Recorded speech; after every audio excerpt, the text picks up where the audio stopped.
Buenas noches, hermanos, bienvenidos a su programa Inmaculado Corazón de María a través de Quirios, el centro de la radio. Vamos en esta noche a meditar ya en plena cuaresma. ¿Cuál es la cuaresma que vivió María? ¿Qué relación hay entre María y la cuaresma? ¿Cómo nos invita ella a vivir la cuaresma? Y vamos a hacerlo a partir de la lectura del capítulo 4 de Mateo, del verso del 1 al 16, donde se habla precisamente cuando Jesús es llevado al desierto por el Espíritu Santo para ser tentado. Vamos entonces pues a iniciar la lectura. Dice así: el Espíritu condujo a Jesús al desierto para que fuera tentado por el diablo, y después de estar sin comer 40 días y 40 noches, al Espíritu al final sintió hambre. Entonces se le acercó el tentador y le dijo: si eres hijo de Dios, ordena que estas piedras se conviertan en pan. Pero Jesús respondió: dice la Escritura, el hombre no vive solamente de pan, sino de toda palabra que sale de la boca de Dios. Después el diablo lo llevó a la ciudad santa y lo puso en la parte más alta de la muralla del templo y le dijo: si eres hijo de Dios, tírate de aquí abajo, pues la Escritura dice: Dios dará órdenes a sus ángeles y te llevarán en sus manos para que tus pies no tropiecen en piedra alguna. Jesús replicó: dice también la Escritura, no tentarás al Señor tu Dios. A continuación lo llevó el diablo a un monte muy alto y le mostró todas las naciones del mundo con todas sus grandezas y maravillas. Y le dijo: te daré todo esto si te arrojas y me adoras. Jesús le dijo: aléjate, Satanás, porque dice la Escritura, adorarás al Señor tu Dios y a Él solo servirás. Entonces lo dejó el diablo y se acercaron los ángeles para servirle. Palabra de Dios. Te alabamos, Señor. Pues bien, hermanos, tenemos aquí esta lectura de Mateo 4, donde se nos narra el pasaje cuando Jesús es tentado en el desierto. Pero es el Espíritu Santo quien lo conduce ahí para que el diablo lo tiente, para ser probado antes de empezar su vida pública. Y es después de pasar 40 días y 40 noches en oración y sin probar alimento que Satanás viene a tentarlo.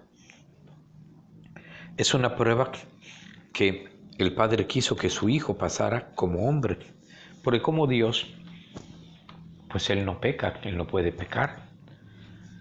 Él ha derrotado a Satanás, pero en cuanto hombre, porque es Dios y hombre verdadero, Él tenía que vencer cualquier necesidad, cualquier tentación, que en Cristo no hay tentación porque no hay concupiscencia, no hay pecado original, por lo tanto no hay concupiscencia, pero sí hay prueba. La prueba de alimentarse, que es una necesidad humana normal de todo ser humano. La prueba de alimentarse y que Jesús mismo la vence, cualquier necesidad humana. La prueba de poseer todo el mundo que le ofrece riquezas, las riquezas y poderes del mundo, y Jesús lo rechaza esa tentación. Y la prueba de usar del poder de Dios sin necesidad, demostrar que Él era Dios, usar de su poder solo para autocomplacencia o para presumir a los demás, y rechaza también esa tentación.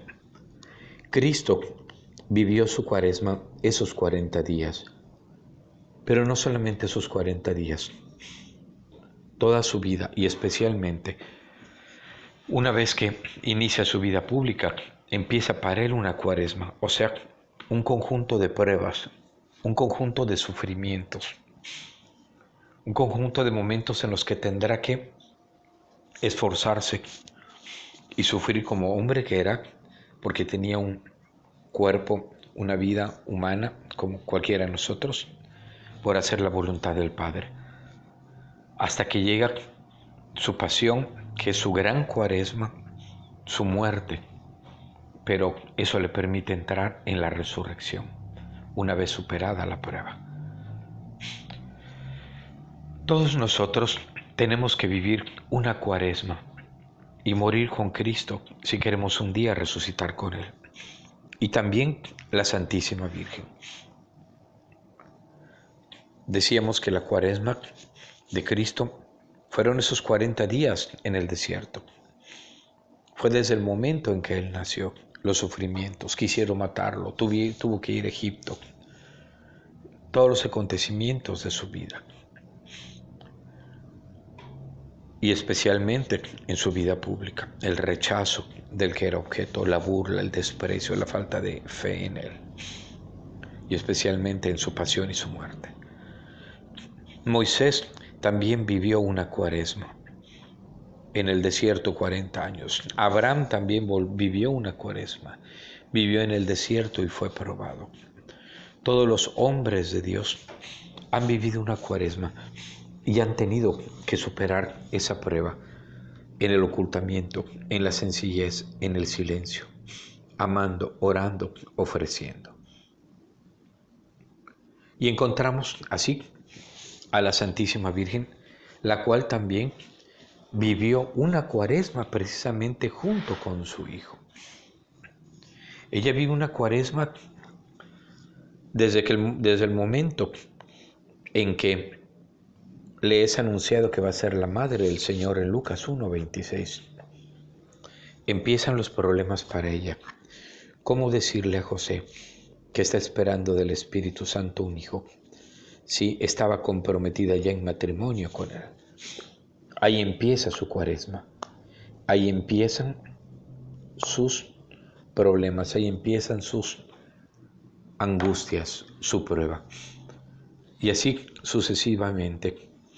Luego va a nacer el niño, ya tienen todo listo, y viene el censo mandado por el emperador y tienen que trasladarse en condiciones adversas. Ella embarazada, ir en burro a las montañas de Judá, a la ciudad de donde era José. Y nace el niño también, y nace y tiene que cubrirlo del frío, tiene que protegerlo, y lo quiere matar Herodes una vez que se entera que el niño es el rey de Israel, que ha nacido el Mesías esperado. Y la angustia de si un día lo van a matar, de si un día lo van a encontrar. Y huye a Egipto y tiene que vivir su cuaresma ahí, pensando en qué momento llegarían los emisarios de Herodes a dar muerte al niño. Y luego regresan, una vez ya establecido allá, un tiempo considerable, tienen que regresar. Ya había muerto Herodes y de nuevo se cambian. Y ahora vienen a Nazaret. Y siempre con esa zozobra. Porque ya le había sido profetizado por el anciano Simeón que ese niño sería puesto como signo de salvación y ruina para muchos en Israel, y que a ella una espada le atravesaría el alma. Entonces nos damos cuenta cómo María vivió desde la Anunciación una permanente cuaresma con su hijo, los 33 años de vida. Y una vez que empieza también su vida pública, a ella se le incrementan los sufrimientos y las pruebas, porque ella sufre todo lo que su hijo sufre. Sufre los desprecios de que fue objeto su hijo. Sufre la incredulidad de sus propios paisanos, de sus propios familiares.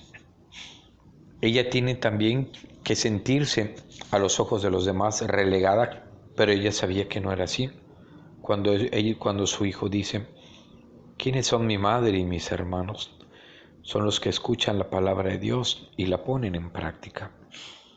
Ella sabía que su hijo no la estaba despreciando, pero sabía que así tenía que ser, que ella tenía que pasar a un segundo lugar para que su hijo se dedicara a la salvación de todo el género humano, para que su Hijo le diera la oportunidad a todos de ser su familia, porque Él es nuestro Dios, nuestro hermano, nuestro Creador, nuestro Salvador, y quería que todos lo sintiéramos como tal, como nuestra familia, que pudiéramos sentirnos hermanos de Él, una familia verdadera. Y María admite hacerse a un lado para que Cristo pueda cumplir su misión.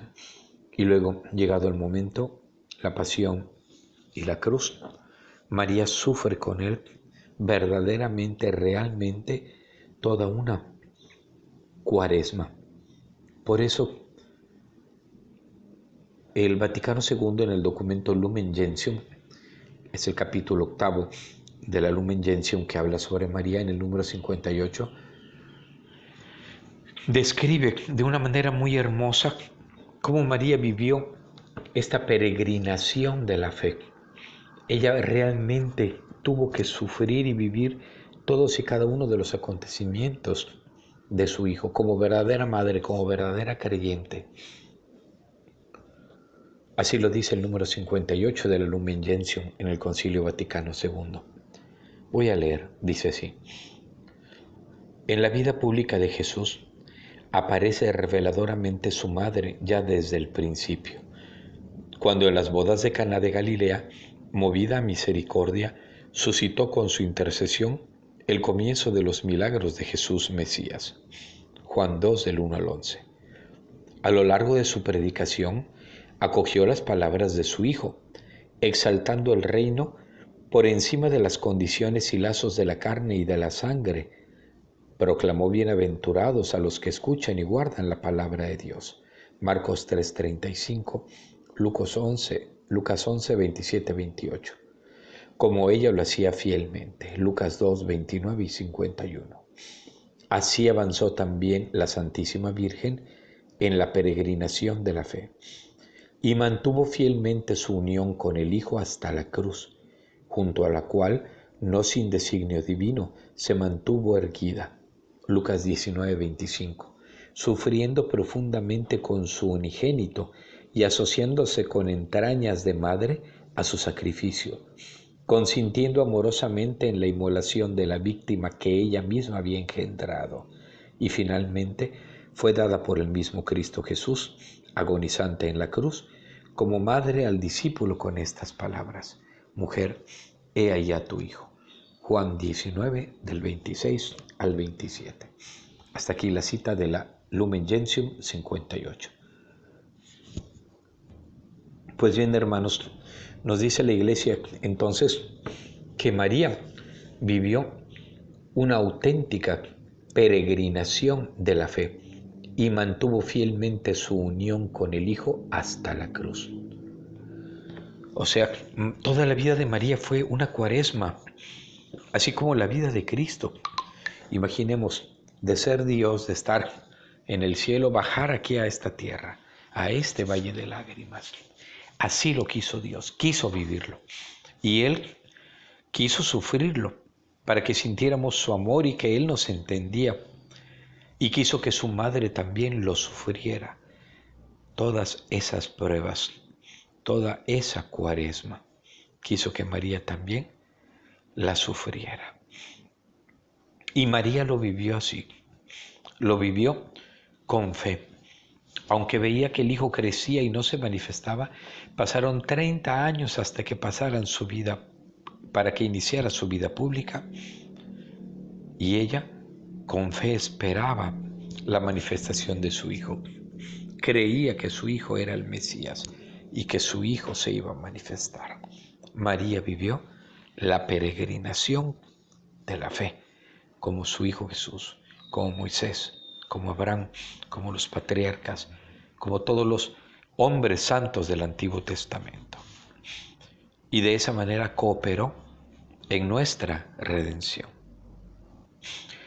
Y es a través de todos los acontecimientos de la vida de Cristo, no solo de los dolorosos, como María participa de esta cuaresma, de ese sufrimiento, y ayuda a su Hijo en su misión redentora. En los misterios gozosos podemos ver desde que Cristo, el Verbo, se encarna en el vientre de María Santísima, hasta que nace y es presentado en el templo. Y luego se pierde. El dolor, imaginemos, de que a una madre se le pierda a su hijo 3 días. Es el dolor que hoy las madres tienen cuando su hijo o su hija no aparecen 1, 2, 3 días. Y así como las madres hoy que no encuentran a su hija, que no llega a la casa 1 día, 2 días, sino hasta el tercero, imagínense la angustia que tiene una madre al saber de la delincuencia que vivimos. Ese mismo dolor y angustia lo sufre María, porque ella sabía que sobre su hijo había una condena de muerte, que Herodes lo andaba buscando para matarlo. Imaginemos, y reinaba todavía el hijo de Herodes. Pensemos lo que pensó María. A lo mejor dijo, ya lo atraparon, ya lo encontraron. Qué prueba tan grande. Nadie, ningún ser humano, ninguna mujer puede decir que Dios no entiende, que María no entiende lo que están sufriendo en su corazón, en todo esto que estamos viviendo. Por supuesto que María lo entiende. Por supuesto que Cristo lo entiende, porque ellos sufrieron lo mismo. Por eso Cristo se quiso hacer hombre y encarnarse en una mujer y asociarla a su ministerio redentor, para que comprendiera como madre lo que cada uno sufre como hijo, y como Madre de Dios tuviera el poder de interceder por todos y cada uno de sus hijos y de todas sus necesidades. Y así lo vemos también en los misterios luminosos que, inspirado por el Espíritu Santo, el Papa Juan Pablo II agregó al rosario. Esos misterios luminosos donde se ve el bautismo de Jesús en el Jordán, la autorrevelación de Jesús en las bodas de Caná, el inicio de la predicación del Evangelio invitando a la conversión, la transfiguración del Señor y la institución de la Eucaristía, expresión sacramental del misterio pascual. Pero cada uno de estos acontecimientos luminosos en la vida de Cristo traía también un desprecio, un rechazo, una falta de fe, una crítica, una amenaza por parte de los fariseos, de los maestros de la ley, de los sumos sacerdotes, de todos aquellos quienes no creían en Cristo, quienes lo atacaban, quienes dudaban de Él, quienes se burlaban de Él. Y todo eso dolía a la madre. Podemos ver la vida de Cristo a través de los misterios gozosos, luminosos, dolorosos, gloriosos, y también la vida de María, porque la vida de María va ligada a la vida de Cristo. Un hijo podrá olvidarse y desligarse de la madre y no sentir lo que ella está viviendo o sintiendo en este momento, si tiene hambre, soledad, enfermedad. Hay muchos hijos malvados e ingratos, deshumanizados, que así lo hacen. Pero María, una madre, no puede desligarse de su hijo.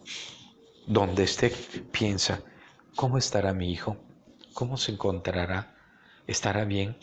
¿Tendrá lo que necesita?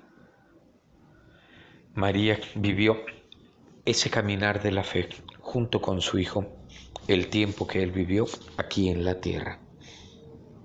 Y luego vienen los misterios dolorosos, que de manera especial son un sufrimiento para María. Así como Cristo pasó la tentación que Satanás le puso en el desierto, de ahorrarse todo el sufrimiento, y que Satanás, aunque Satanás es mentiroso, pero le dice, yo te daré todas las cosas, todos estos pueblos, si postrándote me adoras.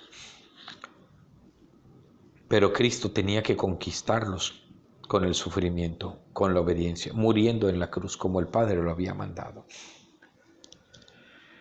María también pudo haber pensado, ¿por qué no salvar a los hombres con la sola palabra de Dios, con solo decirlo, con solo quererlo, con solo mandarlo? ¿Por qué tiene que sufrir mi hijo? ¿Por qué tiene que morir mi hijo?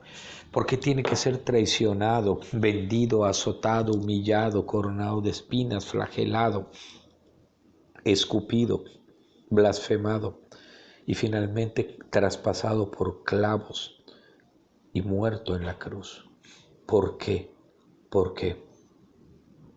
Pero María no se pregunta, María acepta, María cree. Por eso ella es nuestra madre en la fe. Ella es el nuevo Abraham, es el verdadero Abraham que va a engendrar un pueblo junto con su hijo para Cristo. Abraham es una prefiguración de Cristo y de María, que con su muerte redentora y con la cooperación de la madre, engendrarán un nuevo pueblo para Dios. Los padres de la Iglesia no dudaron desde un principio, en el número 56 de la Lumen Gentium nos dice, de nombrar a María la nueva Eva, unida al nuevo Cristo. Así, San Irineo dirá, obedeciendo se convirtió en causa de salvación para sí misma y para todo el género humano. Por eso, no pocos padres antiguos afirman gustosamente con él, en su predicación, que el nudo de la desobediencia de Eva fue desatado por la obediencia de María, que quedó atado por la Virgen. Que lo atado por la Virgen Eva con su incredulidad fue desatado por la Virgen María mediante su fe. Y comparándola con Eva, llaman a María Madre de los Vivientes, afirmando aún con mayor frecuencia que la muerte vino por Eva, la vida por María. Es la Lumen Gentium en el número 56. Entonces, esta fe de María repara lo que la incredulidad y la rebeldía de Eva ocasionan para el ser humano, unido a la muerte redentora de Cristo, porque es Cristo el único redentor. Es solamente la redención de Cristo la que nos salva, la que nos libera del pecado, la que restablece la comunión con Dios. Pero María quiso Dios que cooperara mediante su sí voluntario y libre a la redención humana. Por eso la Iglesia le llama cooperadora de la redención. No la llama corredentora, la llama cooperadora de la redención. Hizo su parte que le tocaba. Ella vivió su cuaresma junto con Cristo. Ella se unió con Cristo en los misterios dolorosos, en la oración de Jesús en Getsemaní, en la flagelación del Señor, en la coronación de espinas, en el camino de Jesús hacia el Calvario y en su muerte y crucifixión. María vivió con Cristo la misma prueba y decir al Padre, Padre, no se haga como yo quiero, sino hágase como tú quieres. María también lo dijo y lo repitió una y mil veces con su Hijo, porque qué dolor tan grande María pudo haberse evitado y sin embargo dijo, hágase en mí según tu palabra, porque ella sabía lo que estaba escrito en la Escritura, valga la redundancia, sobre el siervo de Dios que iba a aparecer, que nos lo narra el profeta Isaías en el capítulo 52 y 53. Y María, como buena judía, conocía las Escrituras y ahí estaba escrito lo que iba a suceder. Isaías 52 y 53, que se conoce como el cántico del servidor sufriente. Es el tercer cántico. Dice así, de Isaías 52, verso 13 al 53, 12. Mi siervo al final tendrá éxito. Será exaltado y puesto en lo más alto. Así como muchos quedaron espantados al verlo, pues estaba tan desfigurado que ya no parecía un ser humano, así también todas las naciones se asombrarán y los reyes quedarán sin palabras cuando lo vean lo que no se les había contado y descubran cosas que no habían oído. ¿Quién creerá la noticia que recibimos? ¿Y la obra mayor de Yahvé, a quién se la reveló? Este ha crecido ante Dios como un retoño, como raíz en tierra seca, sin brillo ni belleza para que nos fijáramos en él, y su apariencia no podía cautivarnos. Despreciado por los hombres y marginado, hombre de dolores y familiarizado con el sufrimiento, uno de aquellos a los que se le vuelve la cara. No contaba para nada y no hemos hecho caso de él. Sin embargo, eran nuestras dolencias las que él llevaba, eran nuestros dolores los que le pesaban. Nosotros lo creíamos azotado por Dios, castigado y humillado, y eran nuestras faltas por las que era destruido, nuestros pecados por los que era aplastado. Él soportó el castigo que nos trae la paz, y por sus llagas hemos sido sanados. Todos andábamos como ovejas errantes, cada cual seguía su propio camino, y Yahvé descargó sobre él la culpa de todos nosotros. Fue maltratado y él se humilló, y no dijo nada. Fue llevado cual cordero al matadero, como la oveja muda cuando le esquilan. Fue detenido, enjuiciado y eliminado. ¿Y quién ha pensado en su suerte? Pues ha sido arrancado del mundo de los vivos y herido de muerte por los crímenes de su pueblo. Fue sepultado junto a los malhechores y su tumba quedó junto a los ricos, a pesar de que no cometió violencia ni nunca salió la mentira de su boca. Quiso Yahvé destrozarlo con padecimientos, y él ofreció su vida como sacrificio por el pecado. Por esto verá a sus descendientes y tendrá larga vida, y el proyecto de Dios prosperará en sus manos. A cambio de las amarguras que haya padecido su alma, gozará del pleno conocimiento. El justo, mi servidor, hará una multitud de justos y se hará cargo de sus deudas. Por eso lo contaré entre los grandes y le daré la herencia reservada a los fuertes, porque se ha negado a sí mismo hasta la muerte y ha sido contado entre los pecadores. Cuando llevaba sobre sí el peso de muchos e intercedía por los pecadores. Palabra de Dios, te alabamos, Señor. Entonces, hermanos, este capítulo 52 de Isaías y 53, María lo conocía y sabía lo que estaba anunciado del siervo sufriente. Y no obstante, en Lucas 31 dijo: yo soy la servidora del Señor, hágase en mí tal como has dicho. De tal manera que tenemos una madre que vive en la cuaresma permanentemente. Vivió su cuaresma con su hijo, lo aceptó voluntariamente y hoy vive permanentemente en la cuaresma de sus otros hijos, en la cuaresma de sus otros hijos que vamos caminando en este valle de lágrimas. Por eso le podemos decir a María en la salve: vuelve a nosotros esos tus ojos misericordiosos. Por eso le invocamos, porque ella sabe lo que estamos sufriendo, porque ella sufre con nosotros, con cada hijo, lo que estamos sufriendo. Porque Cristo nos la dejó como madre y primero vivió la cuaresma de su propio Hijo, de Jesús, el siervo sufriente. Y ahora lleva 2000 años sufriendo la cuaresma de la vida de todos y cada uno de los que le hemos sido encomendados por Cristo, a ella como hijos. Y no deja de repetirnos, como le dijo a Juan Diego: ¿no estoy yo aquí que soy tu madre? ¿No estás por ventura en tu regazo? ¿Acaso no soy yo tu salud?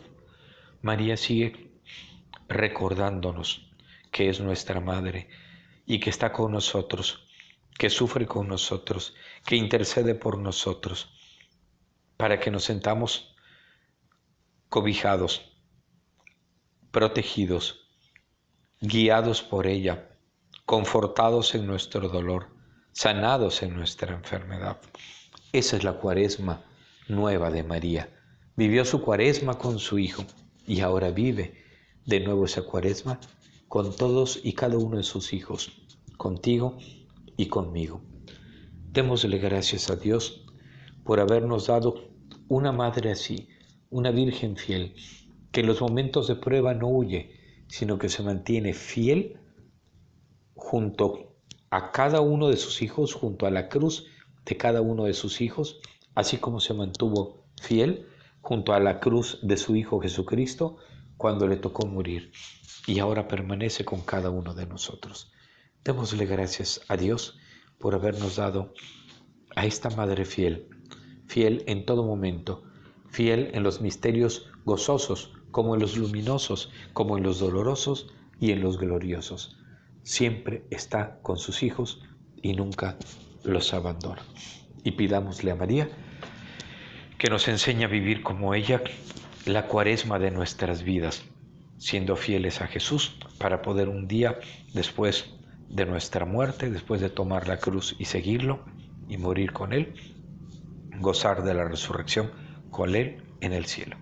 Hermanos, que Dios los bendiga en esta noche y que María, Virgen fiel, nos conceda ser fieles, no solo en los momentos de alegría, sino también en los de dolor, prueba, tristeza y enfermedad que nos toquen vivir en la cuaresma de nuestras propias existencias. Que Dios los bendiga, hermanos, que pasen todos una bendecida noche.